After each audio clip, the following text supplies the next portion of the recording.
Leonis was an ugly virgin hero who was betrayed by the disgusting humans he swore to protect. However, he got reincarnated as a powerful demon king to get revenge on humanity, but when he saw the S-rank baddies in the future, he wasted his second chance to go on a clapping spree. I promise I'll go easy this time. In the year 428, Leonis traveled to a town with two of his fellow heroes, Ericale, the Great Sage, and Saint Terrace, to battle some monsters. To quickly resolve the issue, Ericale began casting a high-level spell which also affected the humans. However, he wasn't worried, as Terrace could bring them back with her resurrection powers. Leonis could not bear to witness such an inhumane act, so he interrupted Ericale's spell and began slaying the monsters the old-fashioned way. As the people cheered him on, Ericale and Terrace watched him with annoyance, and the old man mentioned that very soon, Leonis would learn a lesson. About 4 years later, Leonis was sent on a solo mission to a village to help them with the monster problem they were having. Unfortunately, the mission turned out to be a trap, and he was captured by the kingdom's soldiers. They strung him up like a piece of meat, and when he began struggling to free himself, they stabbed him with spears before bringing him down to bleed to death. Shortly after they left, it began to rain, and that was when the goddess Roselia came to him. Roselia asked him to join her cause and offered him a chance to get revenge on those who betrayed him, and he agreed. Sometime after joining forces with Roselia and becoming a demon lord, Leonis returned to his castle after a battle. Roselia was there, so he happily informed her of his victory over their enemies and told her about how he befriended Blackus. Roselia congratulated him on his victory and his new friendship, telling him that she had a reward in store for him. This reward was the holy sword he had wielded during his time as a hero. However, Roselia transformed it into a demon sword. Before handing it over, she made it clear that he would need to meet a certain condition in order to draw the sword. Years later, the war between the Demon Lord's army and the heroes was reaching its peak. While the battle raged on, the Demon Lord Leonis was informed by Sherry and Blackus that they were losing and that their castle was the last of the demon strongholds still standing. Upon hearing this, Leonis checked his magic crystal and got pissed when he saw the three heroes who were turning his soldiers into Legos. He wanted to go out and show them who their daddy was, but Blackus advised him against it. He reminded him of the mission given to him by the goddess Roselia. So Leonis decided to back down and wait until he was reincarnated to do the clapping. In the present, two girls named Rhysselia and Regina were playing Dora the Explorer in Leonis's castle until they stumbled upon a door which Rhysselia opened up. At the far end of the room was the giant crystal in which the body of Leonis lay. He kept dreaming of when Roselia gave him the mission to find her when he reincarnates, and that's when he opened his eyes to find Rhysselia banging his crystal. He then shattered it from the inside, which created a shockwave that sent her flying. As she lay there, Leonis approached her unconscious body in an attempt to revoke her living license. However, she woke up before he attacked and asked what a brat like him was doing in a nest of monster voids. He thought she was tripping until he looked at his reflection and discovered that he was a human, which meant something went wrong with his reincarnation. He was still processing his situation when Rhysselia began fussing over him and almost suffocated him with her huge melons. Immediately she let go of him. He collapsed from hunger, so she had to share her rations with him. While he ate, she introduced herself as a knight in training from the 7th Assault Gardens Excalibur Academy, but when she asked about him, he only told her his name. Seeing that he couldn't give any valuable information, she assumed he had been kidnapped by voids and probably lost his memories from the trauma. Confused, Leonis asked what a void was, so she explained that they were the enemies of humanity who suddenly appeared 64 years ago. She was still explaining when Regina radioed in to say that she'd encountered a void, and the room suddenly began to shake. Immediately, Rhysselia tackled Leonis to the ground, and just as she promised to protect him, an ogre-class void broke through the wall. She then began shooting at it, but all her efforts proved useless, so Leonis decided to show her how it was done. Unfortunately, before he could begin aura farming, his feet got caught in his cloak, and he fell, so he began cursing his little legs. Just then, Regina came in and began shooting the creature with her huge cannon. She promised Rhysselia that she'd handle the void and told her to get Leonis to safety, so Rhysselia left with him. On their way out, they were ambushed by a wyvern-class void, so Rhysselia told Leonis to run and charged at it. Instead of leaving, Leonis decided to prove he was no Sakura, but before he could complete his spell, Rhycelia pushed him out of the way and got hit instead. When Leonis went to check on her, memories of the day he died and was brought back by the goddess Roselia flashed in his mind. They were soon surrounded by more voids, but thanks to his powers, the voids were unable to touch them. He then summoned his staff and took out the voids, using a gravitational and fire spell, after which he healed Rhycelia. When the girl finally woke up, she hugged Leonis and asked how she'd missed her appointment with the Grim Reaper, so he explained that he'd used his magic to heal her. Unfamiliar with the concept of magic, Rhycelia assumed he was talking about using his holy sword, which was something that had manifested in the form of weapons in the humans in that era and was used to fight voids. She told him that she had yet to manifest her holy sword, but said Regina had one, which was what she'd used against the void earlier. Speaking of Regina, the girl showed up a few moments later, and they all exited the ruins together. Outside, Regina asked about Leonis, so Rhycelia explained that he had been abducted by the voids and couldn't recall anything but his name. As they rode towards the city, Regina introduced herself as Rhycelia's maid. Rhycelia then revealed to the astonished Leonis that the city was called the 7th Assault Garden. Looking at the city brought memories to Rhycelia's mind, and she recalled what happened 6 years ago. She used to live on the 3rd Assault Garden, but it got attacked by a large swarm of voids, and while the knights tried to defend the city, she, Regina, and some NPCs hid in a bunker. Despite being scared, the young Rhycelia had assured Regina that everything would be fine come morning because her family was above fighting the voids. Unfortunately, when everything was over, and they were let out of the bunker, Rhycelia learned that her entire family had been isekai'd. Back in the present, Leonis and the girls arrived at the city, and as he looked around in awe, Regina entered tour guide mode. She explained that the city was a mega-ship which was designed to conquer the Grand Line and destroy the Void colonies. While she told him more about his new home, Rhycelia called someone and informed them that she'd sent over the data from their investigation. She also told the person about Leonis, saying he had a holy sword, which surprised Regina, so she asked about it when Rhycelia got off the call. The latter explained that Leonis had used his holy sword to heal her in the ruins and said that it qualified him to enroll at the Excalibur Academy. Since Leonis was clueless about their discussion, Rhycelia explained that the Academy was an educational institute where those who possessed holy swords were trained to become holy knights. She told him she'd enroll him at the Academy, adding he'd be living in the dorms like all the other students. When she was done speaking, Regina said goodbye to them, and after she left, Rhycelia instructed Leonis to pass through a door so he could get examined, as it was the protocol for all those joining the ship for the first time. She promised to meet him on the other side, and as soon as she left, he went into the bathroom instead. There, he lamented his world domination plans going to the dogs because of his new body, which was restricting him from using his powers properly. He then summoned Sherry and Blackus and told them that he wanted them to run reconnaissance on the humans. He said they should find out everything they could about their military capabilities and might, but warned them not to use their powers, as this updated version of humans was unfamiliar with magic. Shortly after they parted ways, Leonis passed through the door he was supposed to, and had to suppress his mana, so he wouldn't draw attention to himself. After collecting his new ID, he came out on the other side, and Rhycelia took the card to schedule his holy sword inquiry, which she explained was a test done to assess the properties of a person's holy sword before they can be fully enrolled at the Academy. With that done, they rode into the city, and Leonis was left awestruck when he saw how big the defense building was because it made his so-called fortress look like a Lego toy set. As Rhycelia gave him a tour, she suddenly felt lightheaded and almost collapsed, but she assured Leonis that she was fine and just tired.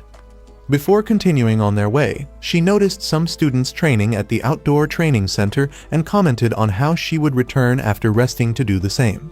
When she mentioned her lack of a holy sword again, Leonis wondered if she was a Nepo baby because it didn't make sense to him that someone without a holy sword would be enrolled at an academy built for people who possess them. On their way to the dorm, they bumped into Musil, a pompous nitwit, who thought he was the Henry Cavill of their time because his negative riz somehow bagged him a harem. He began mocking Rhycelia, and she tried to ignore him, as talking to him might reduce her IQ, but this idiot blocked her way. He told her to join his platoon since she badly wanted to be a knight.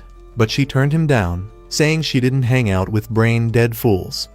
As she tried walking past him, he grabbed her by the hair, which annoyed Leonis, so he hit the disrespectful fool with a spell and forced him to his knees. He then told Musil that if he ever touched Rhycelia with his filthy hands again, he'd cut off his shriveled balls and feed them to him. Scared, Musil summoned his holy sword and tried using it against Leonis, but before he could, Elphinae arrived and cautioned him. She reminded him that it was against school rules to use holy swords for personal fights and threatened to send footage of the incident to the administrative board if he didn't leave.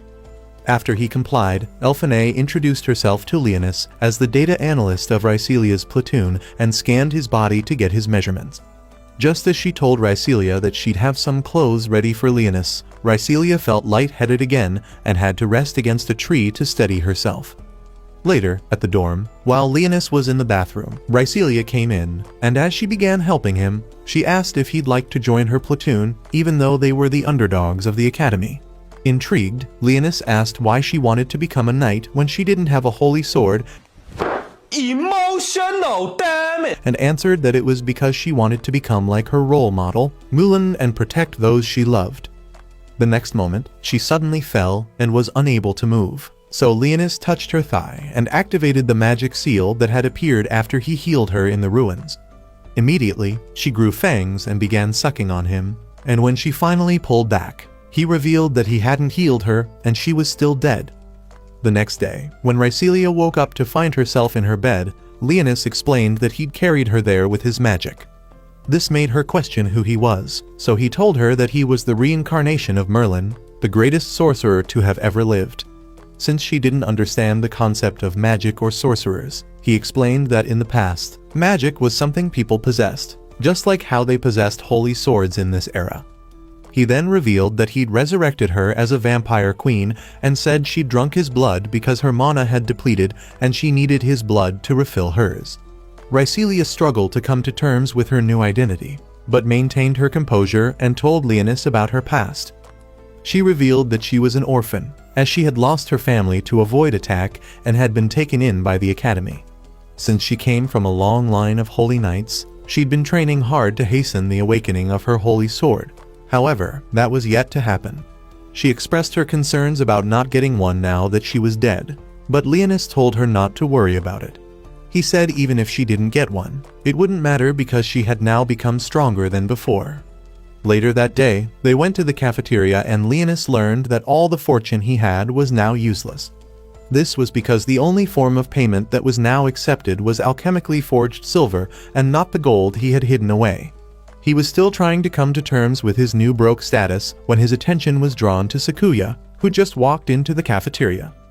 She was with two men who were pestering her to pay what she owed, and when she told them that she was broke, they told her she could pay by taking her clothes off. Annoyed, she pulled out a wooden sword and knocked them to their knees before threatening to go samurai on them the next time they dared to act like uncultured swines towards her. After they ran off, Rhycelia and Leonis approached her and Rhycelia introduced them to each other, after which she bought them lunch. While eating, Leonis inquired about Sakuya's uniform, which looked like it came from the Edo era. Sakuya explained that it was the traditional attire of her homeland, Auran, and said she wore it as a tribute to them since the voids wiped every one of them off the face of the earth. After lunch, Rhycelia took Leonis to his inquiry and Alto, the Inquisitor, asked him to show her his holy sword.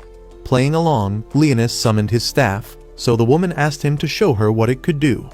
As she began preparing a simulation to fit his staff, Leonis leveled the void simulators before him. Shocked and impressed by how well his tool worked, she decided to prepare an alternate simulation. However, bird-brained Musil showed up at that moment with his mindless baddie harem in tow and challenged Leonis to a duel. Grateful for a chance to finally show everyone why he was the plotline of the story, Leonis agreed.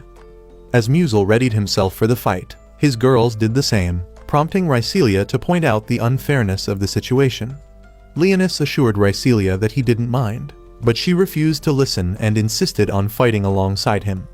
Upon hearing this, Musil said if they lost, she would join his platoon, and Leonis told him that if they won, he was never to come close to Rhycelia again.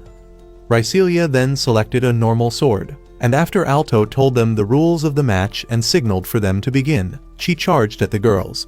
While she dealt with 2 of them, Musil ordered another one to take Leonis down. But the Demon Lord blocked her attacks using shadows and then used the same shadows to throw her off her feet.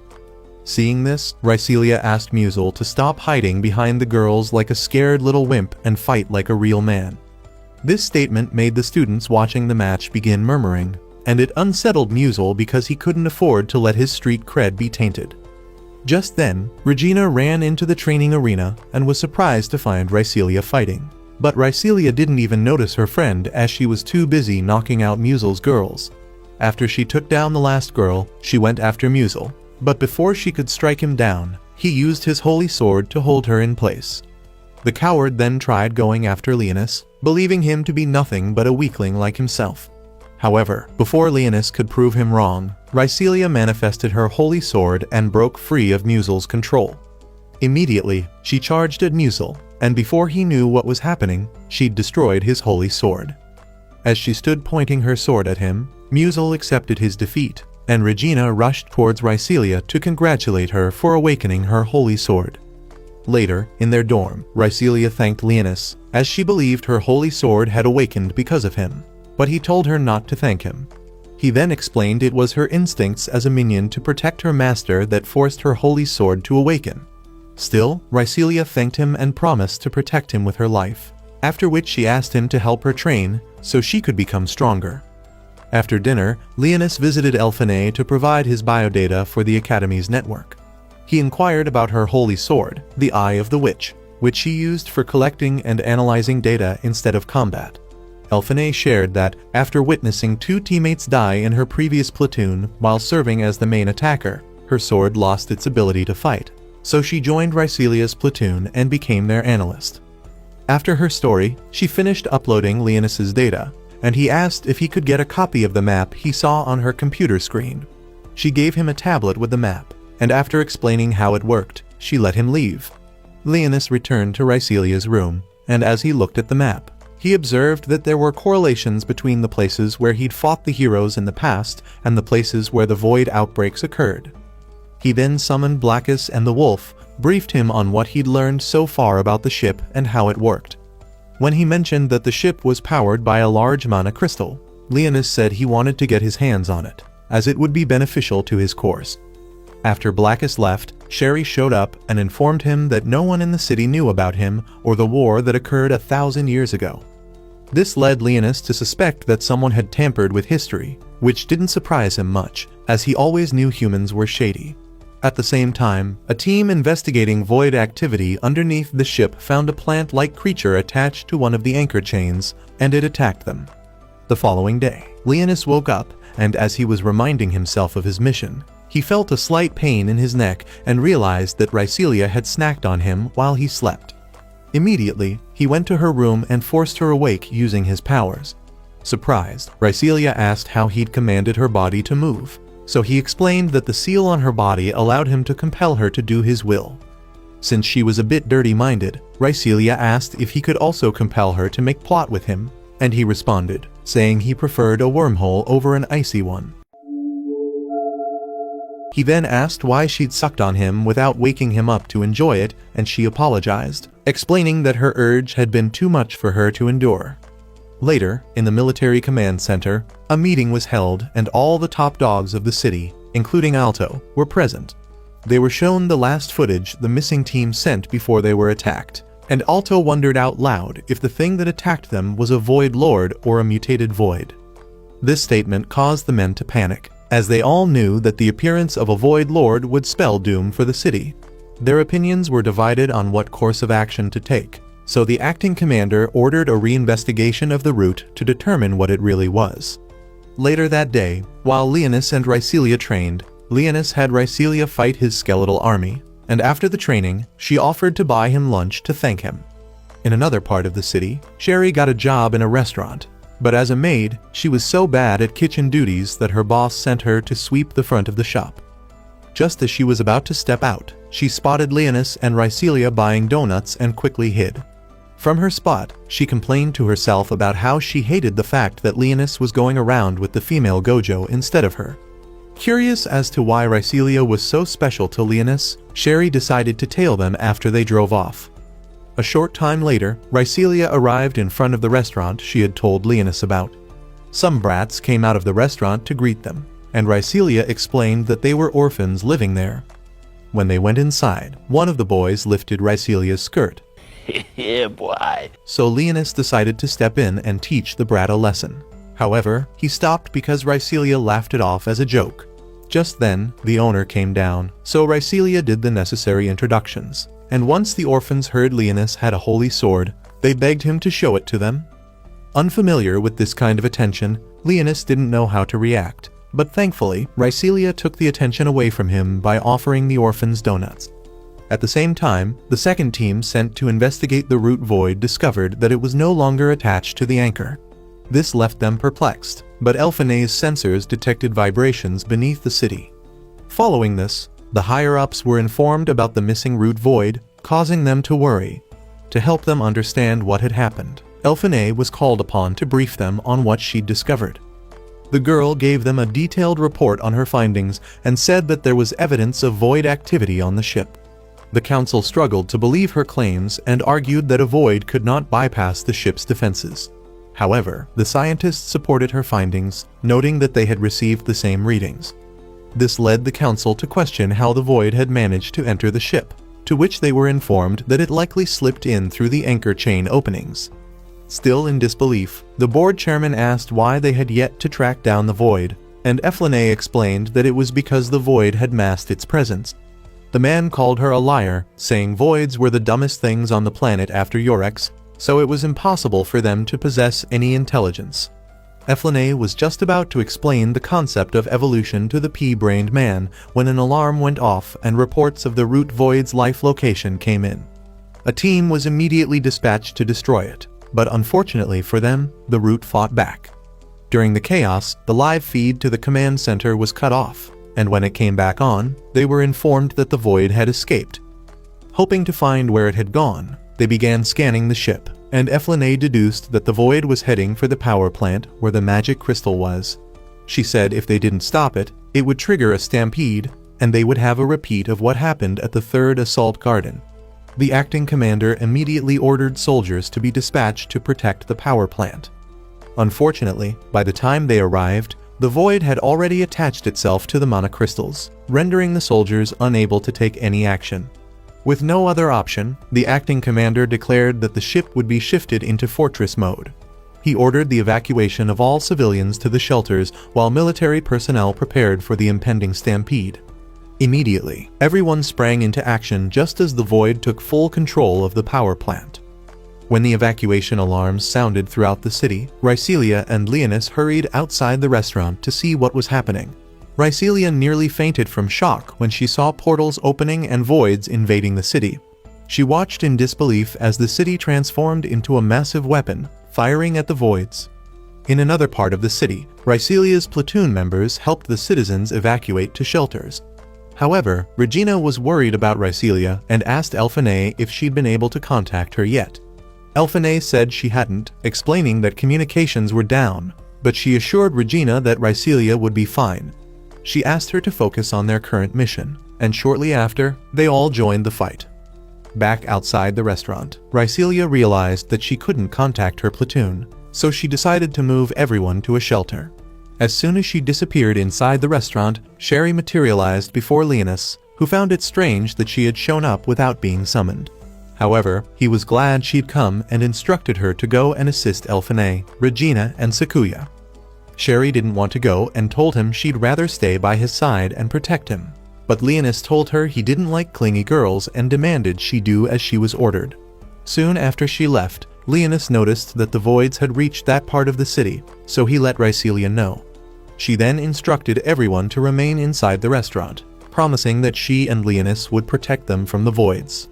When the voids attacked, she engaged some and chopped off their heads, while Leonis used fire magic to burn the rest.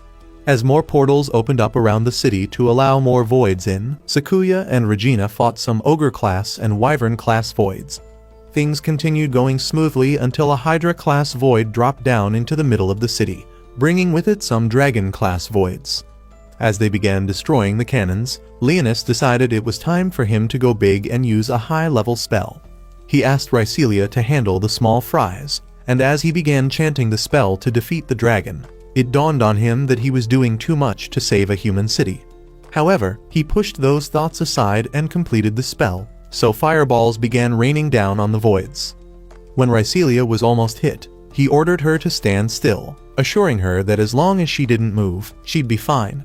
The rain of fire soon ended, but the dragon was still standing, and it even tried to barbecue Rhycelia, but she moved out of the way before it could. The next moment, Blackus came out of the shadows and attacked the dragon, so while it was busy trying to shake him, Leonis began chanting again. This time, his spell was powerful enough, and it took out the dragon once and for all, surprising Rhycelia. As she moved to go to him, the ground opened up, and the roots of the Void Lord grabbed her. Leonis tried to go after her, but the Void Lord stopped him by sending up more roots to block his path. The roots then took on the form of a face which belonged to Arakale, revealing that he was the one responsible for the chaos. Leonis attacked Arakale with a fire spell, but the new and improved Swamp Thing managed to escape and crawled back into the ground. Since he had taken Rhycelia with him, Leonis tried going after them, but Blackus stepped out of the shadows and stopped him, letting him know that the orphans and the owner were watching him. Leonis then approached the group and told them to return inside, but they refused and begged him to save Rhycelia. He assured them that he would, and before he embarked on his rescue mission, he erected a magical barrier around the building. He also summoned 2 skeletons and ordered them to guard the place. After he returned to Blackus, the two prepared to go after Arakale, but stopped when Leonis heard Elphane's voice coming from Rhycelia's earrings, which had fallen off as she was being dragged away. Picking it up, he told Elphane what had happened to Rhycelia and asked her to track her location using her holy sword so he could go get her. Elphane declined his request, saying it was crazy for an inexperienced half-wit like him to embark on such a dangerous mission. She told him to come to where she and the others were, and said that she would contact the platoon in charge of that district so they could look for Rhycelia. Leonis argued that it would be too late by then and begged her to trace Rhycelia's biosignature, so she agreed. A few seconds later, she told Leonis that Rhycelia was in the power plant, so he thanked her. The moment he cut off communication, Regina called out to Elphane, telling her to move out of the way. Unfortunately, it was too late, and just as Elphane was about to get taken out, Sherry beheaded that void using her whip. The girls were surprised and began wondering what in the Matrix had just occurred, but they never figured it out because Sherry hid from them and continued snacking on her donuts. Meanwhile, Leonis and Blackus were on their way to the power plant, and Blackus asked Leonis why he'd sent Sherry to help the girls. Leonis claimed it was because the girls were useful, and he didn't want anything to happen to them. Blackus knew he was being a Pinocchio, so he asked why he'd put a barrier around the restaurant and left guards to protect it. Realizing he'd been caught, Leonis admitted he had taken a liking to the humans, which didn't surprise Blackus, as he knew his friend was a big softie. When they arrived at the power plant, they discovered that Arakale had merged with the mana crystal and was drawing its energy. Leonis tried to forcefully remove him from the crystal by setting him ablaze, but he regenerated in a matter of seconds. He then demanded to know how Leonis was still alive, and Leonis told him it was because he'd sealed his soul away. Arakale called him a fool and said his resurrection would end in vain because the world was about to be rebuilt along with the empty star. His words made no sense to either Leonis or Blackus, so Arakale laughed and revealed that he had been chosen to be the bringer of glad tidings. Another statement which made absolutely no sense to the Demon Lord, and just as he was about to tell him to shut his moss-infected mouth up, miniature heads popped up all around Arakale's vines. They soon began harmonizing a tune which made Leonis realize that the heads were the priests from the Sacred Order, which Arakale had assimilated. It wasn't long after this realization that Arakale began attacking Leonis and Blackus. He then started attacking them, but evaded his roots and fought back. Sadly, they were at a disadvantage because Arakale had made the entire place his domain and was using the extra heads to cast multiple spells at once. While they were fighting, Rhycelia tried to free herself from the roots holding her, but all she succeeded in doing was cutting herself. Refusing to give up, she summoned her holy sword, and while she tried to maneuver the sword to cut the roots, Leonis fought his way through Arakale's roots and spells, trying to get to her. Fortunately, some of her vampire powers activated, and by using her blood, she created mini blades to cut her restraints. This allowed Leonis to locate her, and the next moment, he shot an earring infused with his blood into her chest. Instantly, Rhyselia's power levels surged, enabling her to break free from her restraints while sprouting a pair of blood wings. When Rhyselia saw Leonis, she rushed over to him like a schoolgirl with a crush and nearly caused both of them to fall. Thankfully, he managed to prevent that and landed both of them safely on a ledge. He praised Rhyselia for finally activating her powers, and she thanked him for the mana boost he gave her. Erikael became enraged as he watched them, and as one who could never accept defeat, he swore that he'd make Leonis pay.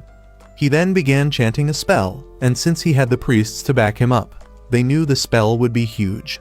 Blackus recognized the spell he was chanting and deduced that by the time he was finished, a second Big Bang would occur.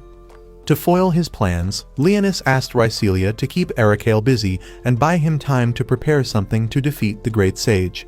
As she began fighting the Roots, Blackus asked Leonis what his plan was, and the Demon Lord replied that he was going to use his demon sword. Blackus reminded him of what Rhyselia had warned regarding the sword, but Leonis confidently stated that he knew what he was doing. As he unsheathed the sword, he declared that the 7th Assault Garden now belonged to him, as the condition for wielding the sword was his willingness to protect what was his. The sword acknowledged Leonis's decision, and when Erikael saw it, he demanded to know where he'd gotten it. Leonis ignored his question and said it was good that he still felt fear, but Erikael told him that it didn't matter what he did to him because it was impossible to change the world's calamitous destiny. Leonis assured him that he'd conquer that destiny, and then raised his sword. He used it to deliver a powerful slash, which he'd named Ragna Lost. With this, Erikael was defeated, and the stampede began to die down. However, the humans assumed the Void Lord had died because the power plant had a meltdown, and he'd been caught up in it. Days after the stampede, the 4th princess and her people boarded a ship heading to the 7th Assault Garden because the princess wanted to see how her subjects were doing after surviving the stampede. Back on the 7th Assault Garden, Leonis decided to do some research by visiting the city vault. When he arrived, he was denied entry by the spirit in charge of the place because he needed the Administrative Bureau's authorization to access the vault. The plot gods then sent him a helper in the form of Regina, who snuck up behind him and covered his eyes. Leonis easily guessed who she was, causing her to say he should have played along for a little while longer so that he could enjoy the feeling of her pillows against his back. Leonis scolded her for trying to make him combust in his pants and asked how she'd found him since he didn't tell anyone where he was going. The girl assured him that he was the last person she'd want to stalk and explained that she'd spotted him as she was walking past the place.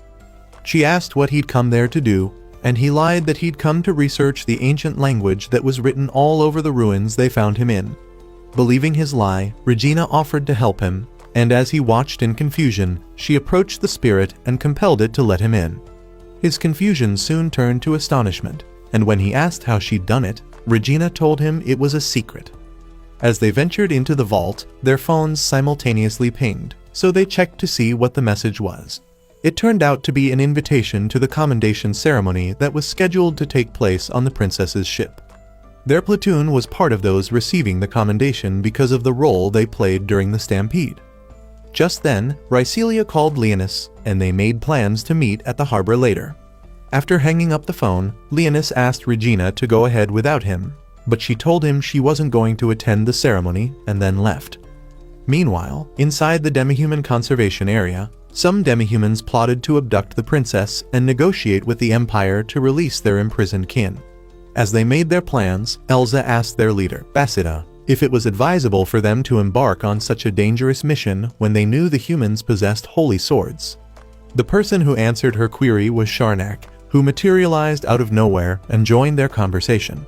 She told Elsa that she didn't have to worry because she had a solid plan to get rid of that problem. Before the group could begin to question who she was and why she thought they would listen to her, she convinced them to let her join them and proposed a different idea. Her idea was to hijack the ship along with the princess and everyone on board and then force her to take them to the capital, where they would begin the negotiations. Buying into her crazy idea, they asked what her plan was to overcome the Holy Knights. The dark elf revealed that her goddess had given her the ability to grant them powers which rival those of a holy sword and presented a demon sword to them. Being the leader, Basida was the first to receive a demon sword, and as he tested out his new blade, the group was left in awe. Sharnak promised to bestow similar weapons on all of them, but asked that in exchange, they deliver all the holy swordsmen to her so she could sacrifice them to the goddess, and they agreed. Later that day, when Leonis arrived at the harbor, he took a stroll and visited some stalls so he could buy a gift for Rhysselia.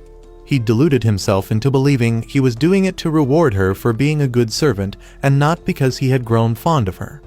As he made his way to the ship, the princess came out on the deck to wave at her subjects, and he told himself that it was a nice tactic to keep the people loyal.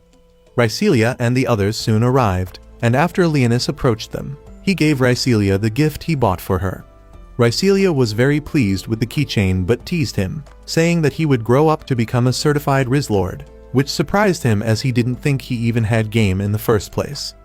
She then thanked him and, after putting the gift away, said it was time they boarded the ship. But before they could do so, Rhyselia's self-proclaimed nemesis, Fenris, approached them. Like every cliché mean girl ever written, Fenris began bragging and mocking Rhysselia and her friends. She asked if they had taken a wrong turn on their way to the loser award ceremony, and Rhysselia answered that they had also been invited to the commendation ceremony. This shut the girl up, but not for long, and when it looked like she was about to say something to provoke Rhysselia, Elphinay spoke up and told her to back off. Out of respect for Elphinay, Fenris agreed to back off. However, she refused to leave without having the last word, so she condescendingly congratulated Rhysselia on awakening her holy sword. As she walked away, Leonis asked who she was, and Rhysselia told him that she was the reason blondes had a bad reputation. Meanwhile, the demihumans breached the ship and stole the faces of the guards they murdered so they could blend in. While waiting for the princess to show up, Leonis sat on one of the lounge chairs by the pool, reading the text he'd swooped from the vault. It led him to believe that he'd been purposely wiped from history, and he wanted to find out why. A little while later, as the princess was walking to the banquet hall, the demihumans made their move. After getting rid of her guards, they began threatening her to come with them, so the princess set her pet spirit free. Inside the banquet hall, the guests were rounded up by Elsa's team, and when Fenris tried to pull a die hard, Elsa fired a warning shot and promised that the next one would be aimed at someone's head. Elsa had no choice but to put her holy sword away. However, to ensure that no one else would do the same thing, the oldest elf threw down an apple bomb. He warned that if they did anything, he'd detonate the bomb, so everyone fell in line and surrendered their phones and communication devices. The civilians were then kept separate from Rhysselia and the others, so they asked the demihumans what they wanted. Jurda revealed that they wanted the Empire to release their kin, and Fenris told him that the Crown didn't negotiate with terrorists, which pissed him off. Seeing this, Elsa reminded him that they weren't supposed to hurt them, so he backed off. When he began complaining about how he didn't understand why a goddess needed so many sacrifices, Leonis became curious and decided to go investigate. He then let Rhysselia know that he was about to pull an avatar. After he slipped away using his shadows, the girls huddled together so the demihumans wouldn't notice he was missing. On the ship's bridge, Sharnak used artificial spirits to force the princess to activate the ship's engine and set a course for a void reef. Surprised, Basida said she was going off plan and insisted the princess change courses, but Sharnak said she couldn't care less about their plans. She then revealed that she had used them for her own plans, and when Basida attempted to attack her, she manipulated his demon sword and burned him alive. Fearing for his life, Juraf kept quiet and agreed to do everything Sharnak wanted. Meanwhile, outside, Regina found the princess's pet spirit, and when she touched the spirit, she heard the princess's voice begging for help. Regina immediately grabbed the spirit and jumped onto the ship just before it sailed away from the port. In the hallway, she ran into Leonis, and when he questioned her presence on the ship, she said she'd come because her little sister was in danger.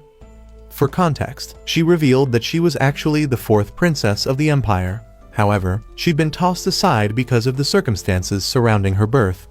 It turned out that on the night she was born, the Red Star, which the people nicknamed the Scarlet Calamity, had been in the sky.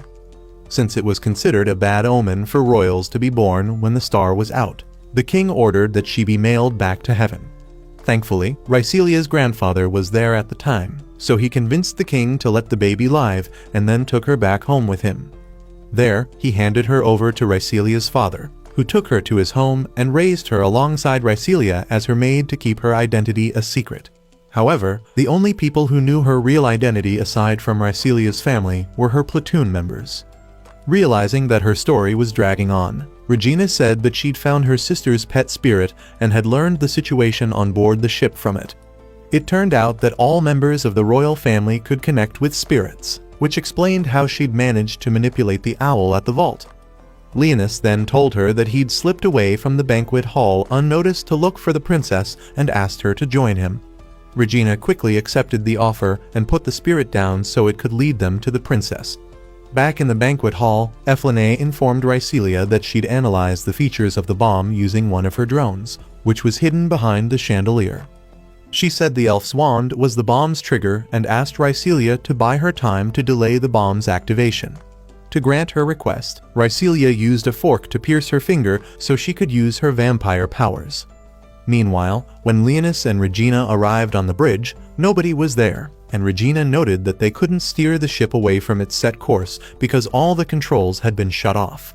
Leonis suggested she reach out to the princess using the spirit, but Regina refused, saying if she did, her identity would be revealed. The Demon Lord told her in the nicest way possible that unless she was a founding member of the Justice League, no one would care if her identity was revealed. Realizing he was right about her insignificance, Regina reached out to the princess and inquired about her whereabouts. The girl told her that they were heading to the flight deck, so Regina told her that help was on the way, but the princess begged her to prioritize changing the course of the ship. She directed her to go to the lower deck of the ship, where the spirit monitoring system was, and told her to input the access code, which she provided, to regain control of the ship. After breaking the connection, Regina told Leonis where the princess was, so he jumped out the window to shorten the time it would take to reach her. Perfect. Back in the banquet hall, Rhysilia used her demon blood art to create a string, which she connected to the old elf's wand.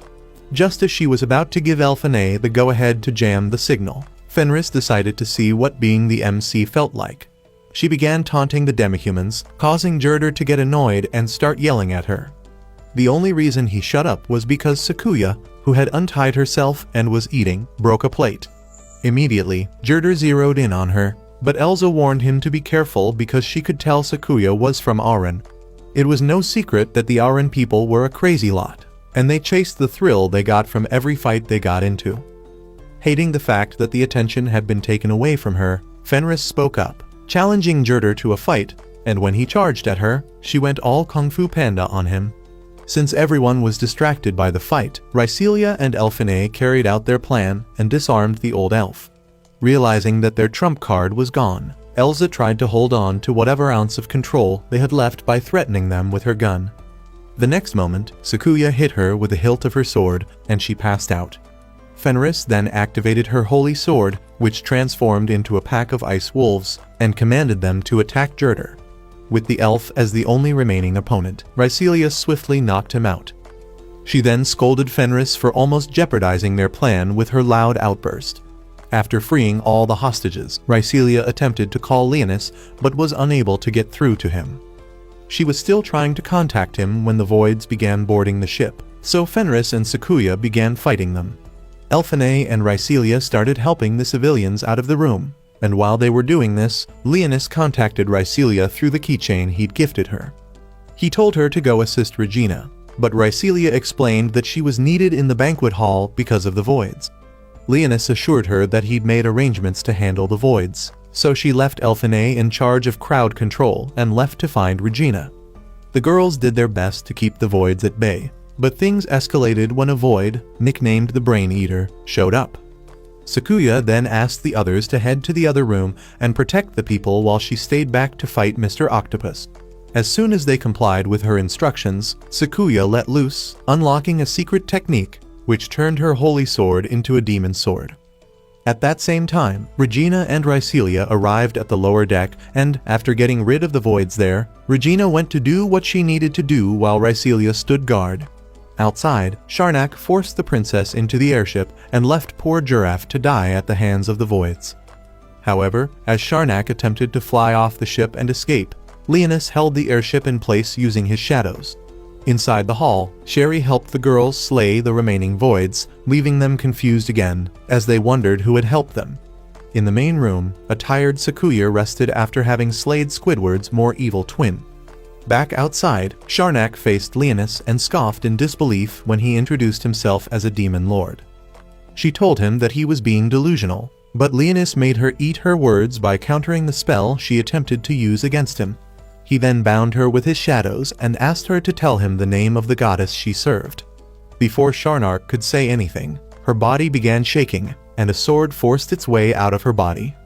Leonis recognized the sword as the Demon Lord Slayer, the evil trashing blade, Zolgstar Mazikis, and wondered how it had gotten there. Before his very eyes, the sword transformed and opened portals to bring more voids to the deck. He tried to destroy the sword, but it still possessed the powers it had when it was a holy sword, so it countered Leonis's spell. Before he could think of another way to destroy it, it teleported and reappeared behind Leonis just as the Demon Lord noticed the princess was in danger. Leonis took out the voids, but couldn't do the same with the sword. Regina, who had been observing them from the camera on the deck, began controlling the guns and opened fire on the voids and the sword.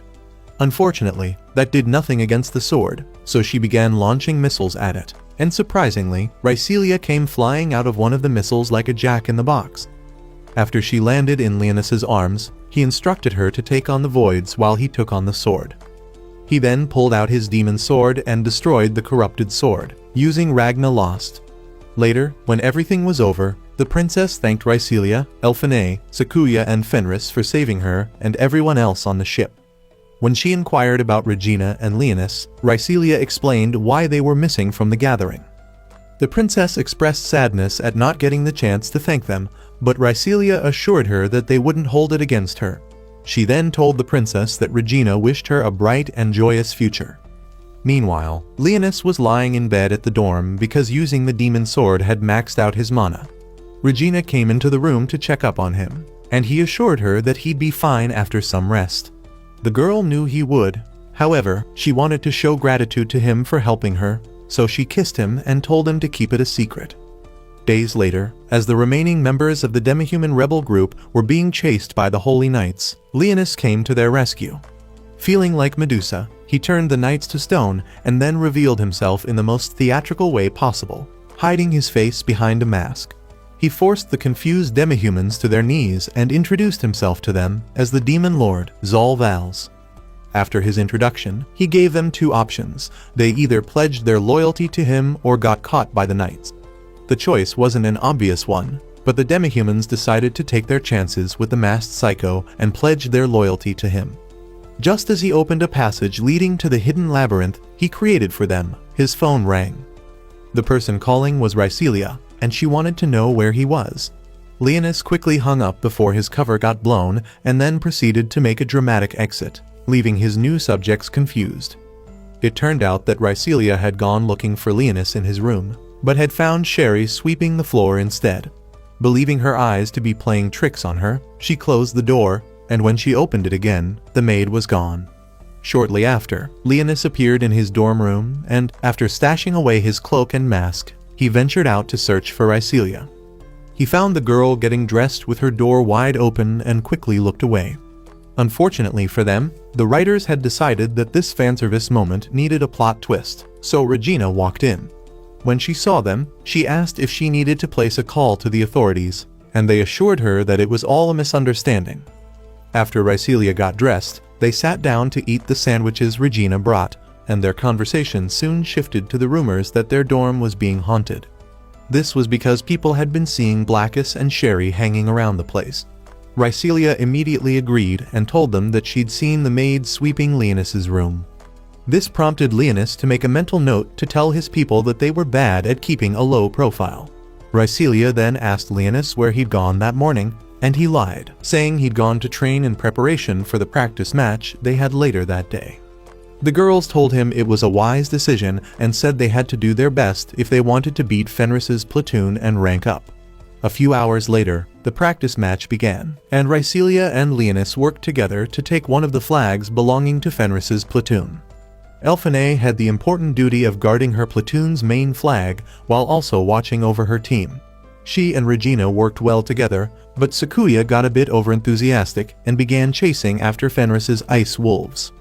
From the bleachers, Alto realized the 18th platoon's strategy and informed the council members that it was a promising plan. However, she added that if they didn't execute it properly, they could risk losing the match.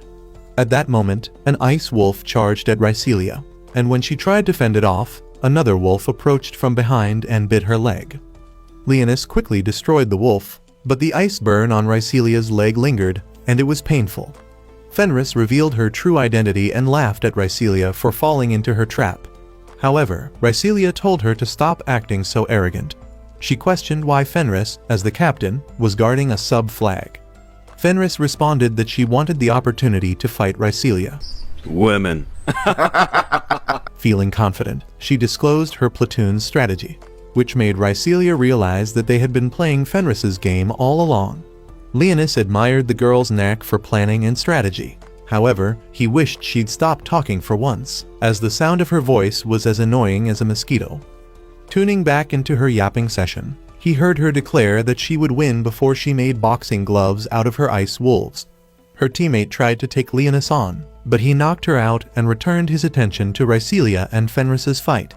The latter pushed Rhycelia against a tree and held her there with ice.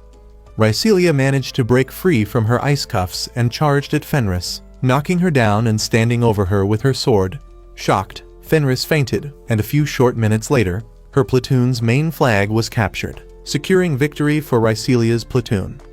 That night, in an undisclosed place, Nefakes, Sharnak's partner, wondered how she died as he fed holy swords to a monocrystal. It turned out that she'd been collecting holy swords like Pokemon cards and bringing them to him. He would then feed them into the monocrystal as an offering to the goddess they were trying to resurrect. Outside the place, a portal opened up, and as his ship floated into the open sea, it was revealed that he was using the abandoned 3rd Assault Garden as his base. A few hours later, Alto summoned Rhycelia's platoon to inform them that their unmanned drones had captured footage of a 3rd Assault Garden that had appeared unexpectedly.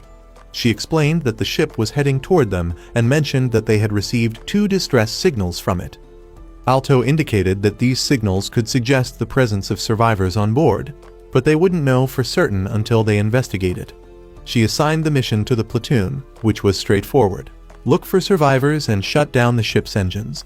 They needed to complete the mission within 72 hours, as exceeding that time frame would prevent the 7th Assault Garden from retreating, resulting in a collision with the 3rd Assault Garden. The platoon accepted the mission, but Rhycelia questioned why Alto had chosen them for this task.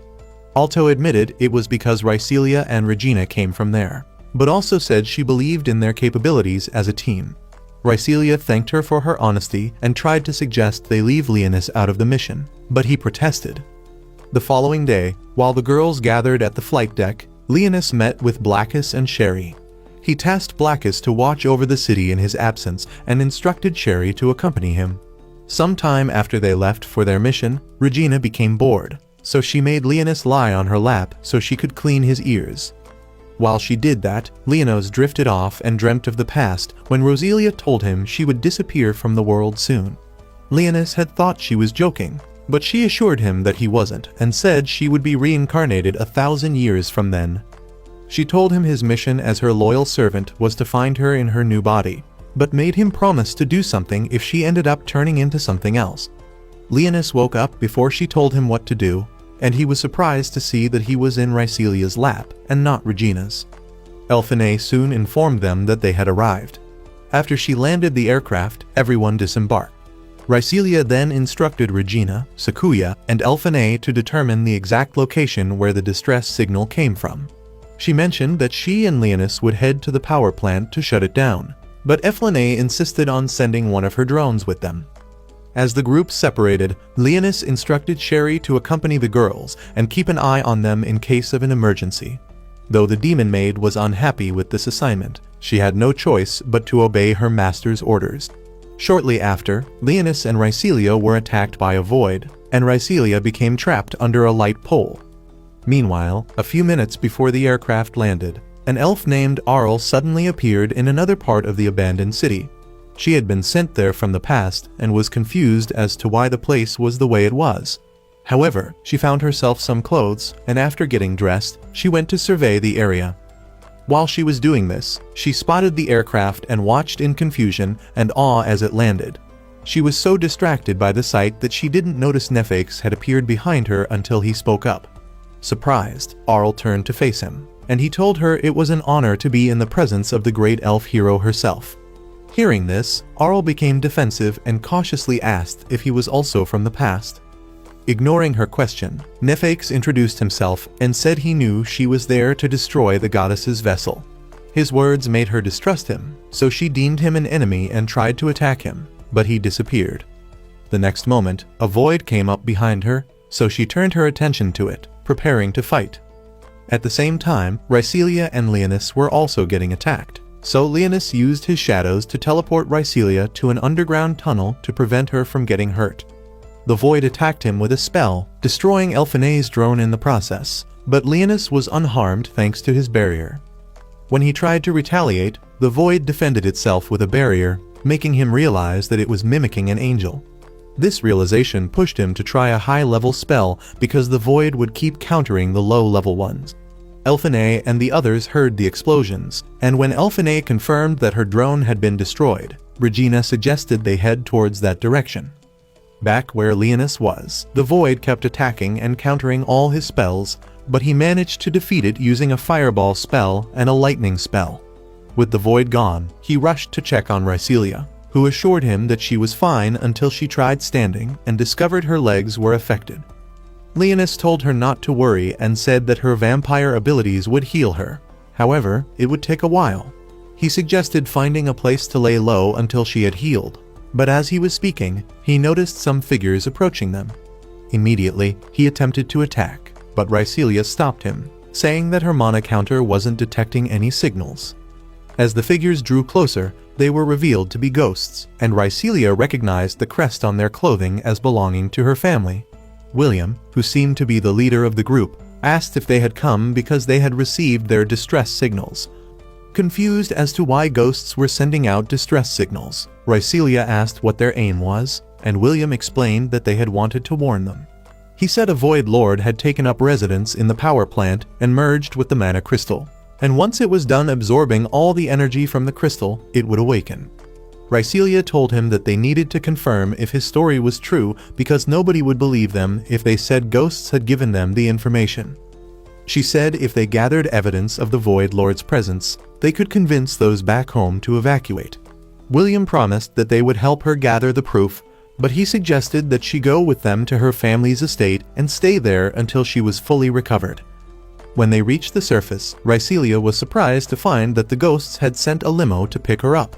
I don't think you have the facilities for that, big man. Leonis thought this was impressive, but he decided to summon his skeleton horses to pull the limo to their destination because he wanted to get there faster. Meanwhile, the others encountered Arl, and since she mistook them for Nefakes' accomplices, she challenged them to a fight. Sakuya accepted her challenge, and after they fought for a few minutes, she overpowered the elf.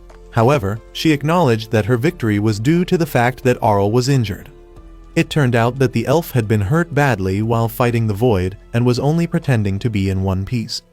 Back inside the limo, Rhycelia asked for her daily blood fix like the junkie she was becoming, and Leonis didn't hesitate to offer his neck. You know what time it is? After she'd sucked him for a while and still didn't pull back, Leonis told himself that if he didn't stop her, he would be drained. The next moment, Elphine, who had been trying to reach them, finally did, so Rhycelia pulled away to speak to her. She assured the worried girl that they were fine and informed her that they were heading to her family estate. She said they would wait there until Elphine and the others got there so they could all go and investigate the power plant together. Elphine agreed, but said they would head out after treating Arl's injuries, so Rhycelia asked who that was, and Elphine told her that they suspected she was a survivor. After the girls hung up, Leonis gifted Rhycelia a dress, which he swore would increase her powers whenever she wore it. Using his magic, he compressed the dress into her body like it was a shopping bag from Gucci and told her that if she wanted to use the dress, all she had to do was imagine herself wearing it. Still in the Christmas spirit of giving, Leonis then gifted Rhycelia 3 skeleton keychains, saying they were good luck charms. At the same time, in the mall, the girls were holed up. Regina finished treating Arl, and then the interrogation began. First, Sakuya gave her a new shirt and then asked what her name was since they never got around to doing introductions. Arl answered her question and apologized for attacking them, but the girls assured her that it was all water under the bridge. From where she'd been standing, Elphinae said that she couldn't find Ark's name in the database of the 3rd Assault Garden. When she began questioning Arl's presence on the ship, the elf turned the question back on them. Elfine answered that they were there to investigate the possible void activity happening in the abandoned city. Arl didn't understand what she meant, but decided that she wouldn't stress over it because it didn't concern her. However, she told them that she was also on a mission, and said her mission was to slay a goddess and stop her resurrection. She revealed that she was on a mission to slay a goddess, but refused to tell them who assigned the mission to her or where she came from. When she tried to leave, her stomach growled, so Sakuya offered her some snacks and suggested she rest a bit. Rhycelia and Leonis arrived at her family estate, where Rhycelia wandered through the grounds of the ruined mansion, lost in memories. Meanwhile, Leonis sat downstairs, cleaning a bone. As Rhycelia entered what remained of her father's study, a wave of sadness washed over her, and she began to cry. To comfort her, the guards conjured an illusion of the past, where her father sat with her in the study, reading the story of the Demon Lord. The tale described a cruel demon lord who resided in a castle made of bones. His tyranny provoked God's wrath, leading God to empower a hero and send him to defeat the demon lord. After the demon lord's defeat, the people celebrated the hero, and they all lived happily ever after. When her father finished the story, he told her there was more to it than the book said, and Rhycelia pleaded with him to tell her more. The illusion soon faded, and Rhycelia was back in the destroyed room, but this time, Nephax was in the room with her. When Rhycelia asked if he was a survivor, he became annoyed and attacked her with a high-level spell. The spell knocked her unconscious, so she began dreaming of the last time she saw her father. It was on the night the 3rd Assault Garden fell to the voids, and little Rhycelia pleaded with him to take her with him, but he refused. He said the battlefield was no place for a brat and asked her to go to the shelter with Regina and the others. The last thing he told her before he left was that the story was wrong about the Demon Lord, and he believed that the Demon Lord would appear when the world needed him to defeat the voids. The next moment, she woke up, and to her surprise, there were 3 skeletons standing before her. It turned out that they were the reason that Nephax's spell hadn't hurt her seriously. Nephax was equally surprised to see the skeletons, and he began to wonder if he'd misjudged Rhycelia. He'd attacked her because he assumed she was a human. However, now that the skeletons were there, he wondered if she wasn't just a normal human. Nevertheless, he attempted to attack her again with another spell, but Leonis showed up just then and countered the spell. His fireball spell hit the unsuspecting Nephax, and as he fell, Leonis went to check on Rhycelia. Rhycelia assured him that she was unhurt, but asked if he could also see the skeletons because she was starting to suspect that she had a concussion. Leonis told the confused girl that the skeletons were the good luck charm keychains he'd given her in the limo. Taking this as their cue, the skeletons, who turned out to be complete idiots, introduced themselves individually, but said all 3 of them were known as the 3 warriors of Ragnas. They told her that they were the ones who defended her against Nephax's first attack. However, they soon started arguing over who defended her first. Just then, Nephax arose from his position on the floor and commended Leonis for being able to knock him down. While he was speaking, Leonis got a proper look at him and became shocked, as he recognized Nephax as the servant of one of the demon lords who fell to the heroes. He wondered why Nephax was there since he believed him to have died with his master during the war 1,000 years ago. When Nephax tried to attack Rhycelia again, Leonis used an ice spell to counter his fire spell, after which he asked Nephax what he was doing there. Nephax didn't have the chance to respond because the entire place began to shake, and he started laughing like a madman. He then said that Saint Terrace had fulfilled her role and was now a vessel for the goddess, prompting Leonis to ask which goddess he was referring to. Nephax refused to tell him and opened a portal, but before he left, he told them the world was destined to crumble at the hands of the goddess.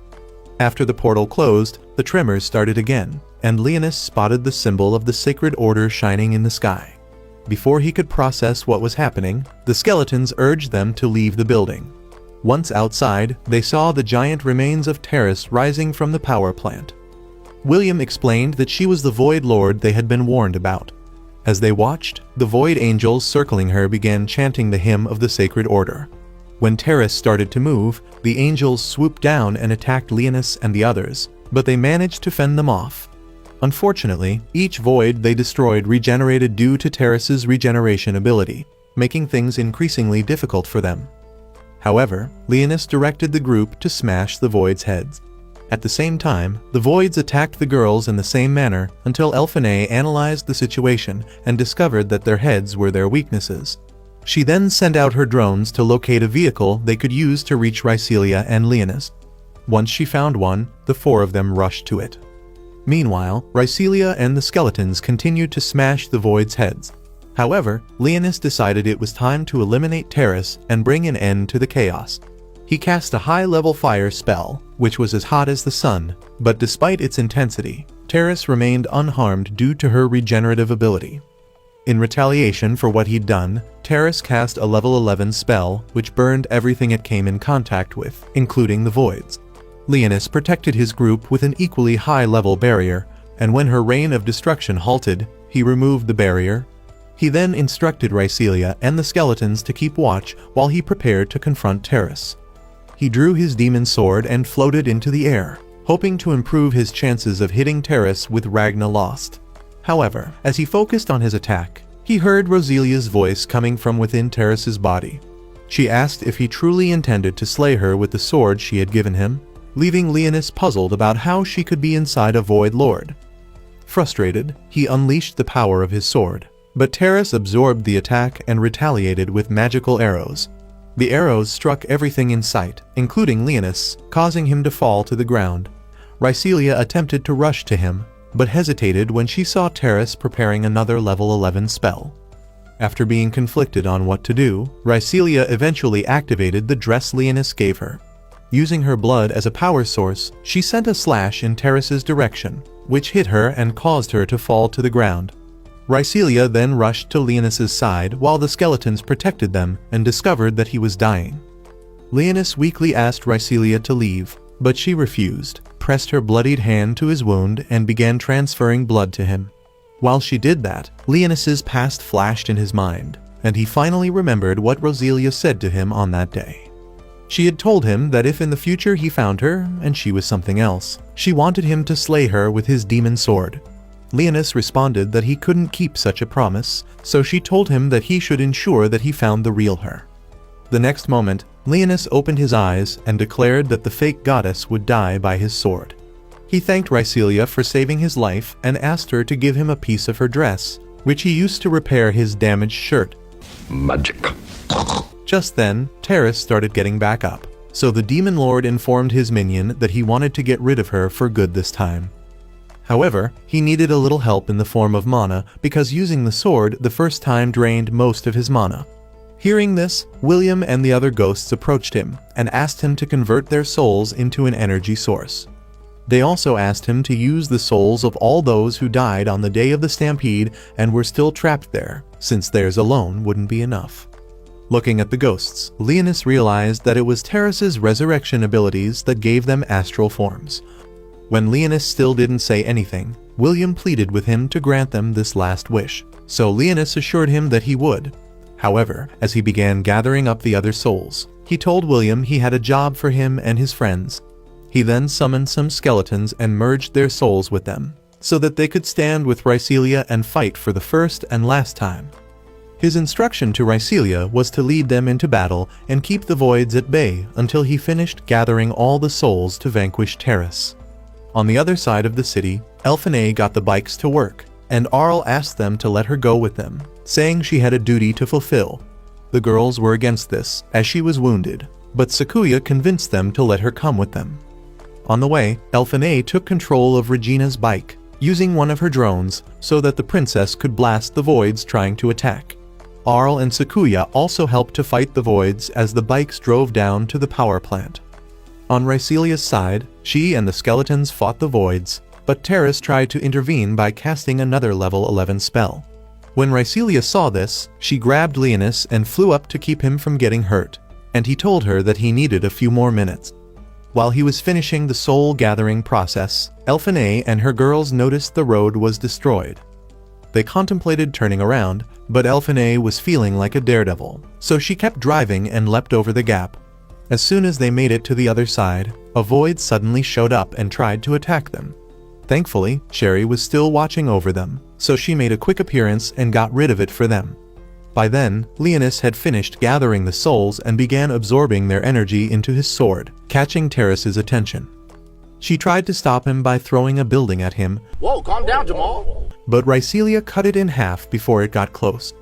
When the sword was ready, Terrace erected a high-grade protection barrier around her body because she knew what was coming.